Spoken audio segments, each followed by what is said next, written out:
la Volvo S40 ne peut pas se vanter d'une bonne maniabilité. Avant 1999, la suspension était dure, bruyante et de courte durée. Au fil des années, la forme, le design et les points de fixation des éléments de suspension ont évolué. Par conséquent, vous devez être prudent lorsque vous commandez des pièces en ligne. Ainsi, en 2000, la voie des roues a augmenté de 16 mm et l'empattement de 12 mm. L'essieu avant est équipé de jambes de force McPherson, de triangles inférieurs et de barres anti-roulis. Malheureusement, les rotules sont solidement fixés, donc en cas d'usure, l'ensemble levier devra être remplacé. Cependant, la conception de certains analogues vous permet de changer la balle séparément. L'arrière utilise une conception multibras que Volvo appelle Multilink. La durée de vie moyenne est supérieure à 100 000 km. Mais quand quelque chose s'use, il faut dépenser beaucoup d'argent. Les roulements des roues avant ne sont pas non plus durables. La restauration des leviers n'est pas conforme aux recommandations d'usine, et peu de gens savent comment le faire correctement. Et bien que la gamme de pièces détachées soit étroitement liée à la gamme Mitsubishi Charisma, peu d'éléments de châssis sont interchangeables. Seul quelqu'un qui s'est occupé des deux voitures et qui sait ce qui va avec peut trouver des analogues. La gamme de moteurs Volvo C40 est très large. Tous sont équipés d'un entraînement par courroie de distribution avec un intervalle de remplacement de 60 000 km. Les moteurs à essence atmosphérique sont les plus durables. Ils sont capables de parcourir plus de 400 000 km sans panne. Avec des soins appropriés, les moteurs turbo dureront tout aussi longtemps. Les seules choses à changer sont les serpentins, le débitmètre d'air, le démarreur et le générateur. Les unités à essence ont une conception spécifique et il est donc préférable de les entretenir dans des services spécialisés. Mais fais attention, le « mouton noir » est le 1.8i, 125 et 121 chevaux, à injection directe, emprunté au Charisma.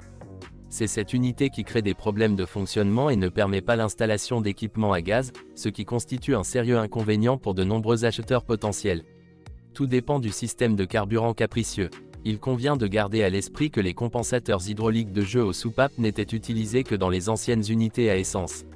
Au cours des dernières années de production, des poussoirs de taille fixe ont été installés, de sorte que d'éventuelles modifications de l'écart ne seront pas automatiquement compensées.